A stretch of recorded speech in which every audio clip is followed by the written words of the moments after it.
కౌరవ సభగా మారుస్తే అంగీకరించుదామా? ఒక ఎమ్మెల్యే ఓ lady doctor పైన వ్యవహరిస్తాడు, ఇంకో ఎమ్మెల్యే ఒక మహిళతో వ్యవహరిస్తాడు. మనం ఒక వైసీపీ ఎంపీ అసభ్యంగా వీడియోలు చూస్తే అందరము ఖండించాం కదా, ఇది అన్యాయం, ఇది దుర్మార్గం అని. జగన్మోహన్ రెడ్డి ఖండించకపోవచ్చు, మనమైతే ఖండించాం కదా. ఇప్పుడు జగన్మోహన్ రెడ్డి ఖండించకపోవచ్చు, చంద్రబాబు నాయుడు పైన కుటుంబం పైన చేసిన వ్యాఖ్యలు మనం ఖండించాం కదా. మరి ఈ విషయంలో తెలుగుదేశం నాయకత్వం చాలా కఠినంగా ఉండాల్సింది ఉండడం లేదు, అదే ఆశ్చర్యం వేస్తుంది. దానివల్ల ప్రత్యర్థుల వాదన జూనియర్ ఎన్టీఆర్ పైన అనంతపురం ఎమ్మెల్యే ఏ ధైర్యం చూసుకొని మాట్లాడాడు. పైకి మందలించినట్టు కనబడ్డా అధిష్టానం కూడా సంతృప్తి పడుతుందని అనిపించాడా? చంద్రబాబు నాయుడు లోకేష్లో సంతృప్తి పడతారని అనుకున్నారా? లేకపోతే ఎందుకంటాడు, ఎందుకంటే మా లోకేష్ని అంటావురా అని కూడా అన్నాడు. కారణం కూడా లోకేష్ని. సో ఇది రోజు రోజుకు అనుమానాలు పెంచుతోంది. జూనియర్ ఎన్టీఆర్ స్థాయిలో ఉన్న వ్యక్తిని తెలుగుదేశం పార్టీకి 2009లో ప్రచారం కూడా చేశాడు.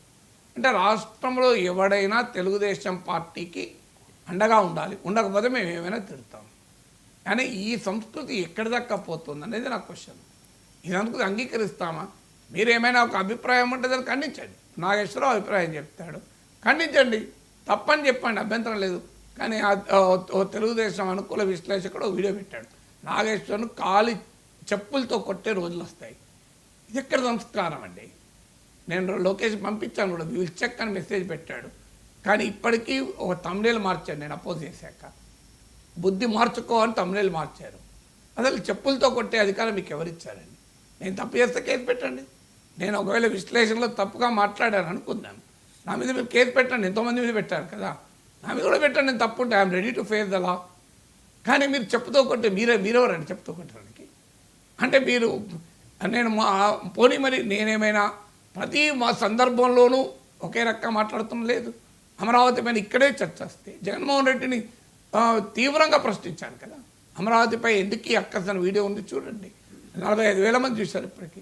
దాంట్లో తీవ్రంగా ప్రశ్నించారు, ఇదేంది అమరావతి పైన, అమరావతి మునిగిపోతుందని అమరావతి పైన ఈ రకమైన దుష్ప్రచారం ఏంది అన్నాని. మీకు కొమ్మినేని షోలో అమరావతి పైన వ్యాఖ్యలు చేస్తే తీవ్రంగా మీరు ప్రశ్నించారు. ఇవన్నీ ఉన్నాయి కదా మీకు.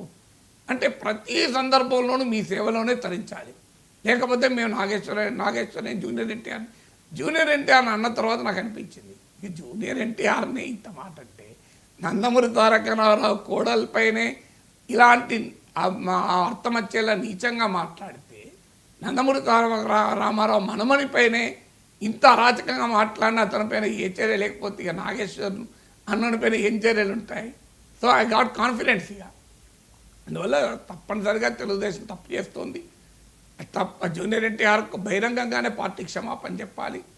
ఈవెన్ తెలుగుదేశం ఎమ్మెల్యేని క్షమాపణ చెప్పడం కాదు, పార్టీకి క్షమాపణ చెప్పాలి. మీ పార్టీ ఎమ్మెల్యే, మీకు సంబంధం లేకపోవచ్చు, నిజమే, చంద్రబాబు నాయుడు సంబంధం లేకపోవచ్చు, లోకేష్ సంబంధం పోవచ్చు. పార్టీ ఎమ్మెల్యే తప్పు చేస్తే పార్టీ క్షమాపణ చెప్పాలి కదా. ఇది తప్పు, ఇది సరైనది కాదు. మా పార్టీ తరఫున మేము క్షమాపణ అడుగుతున్నాం. అతని పైన చర్య తీసుకో, 15 రోజులు సస్పెండ్ చేయండి, నెల రోజులు సస్పెండ్ చేయండి, ఎక్కువ రోజులు కాదు, పోనీ ఒక వారం రోజులు సస్పెండ్ చేయండి, పోనీ ఒక్కరోజు సస్పెండ్ చేయండి, ఒకటే డే, ఈ ఒక్కరోజు అతను పార్టీ సభ్యుడు కాదు అని చెప్పండి. తర్వాత మళ్ళీ మీరు పార్టీలో చేర్చుకోండి, అభ్యంతరం లేదు. దీనికి ఆన్సర్ ఉండాలి కదా, ఎందుకు చర్య తీసుకోరు? కనీసం ఒక్కరోజైనా జూనియర్ ఎన్టీఆర్ అన్న వ్యక్తి పైన సస్పెన్షన్ వేటు వేయకపోతే మీరు దీన్ని మరిగా ఆయన ఏ ధైర్యం చూసుకొని మాటలు అనగలుగుతున్నాడు? ఈయన కాకపోతే ఇంకోటి అంటారు.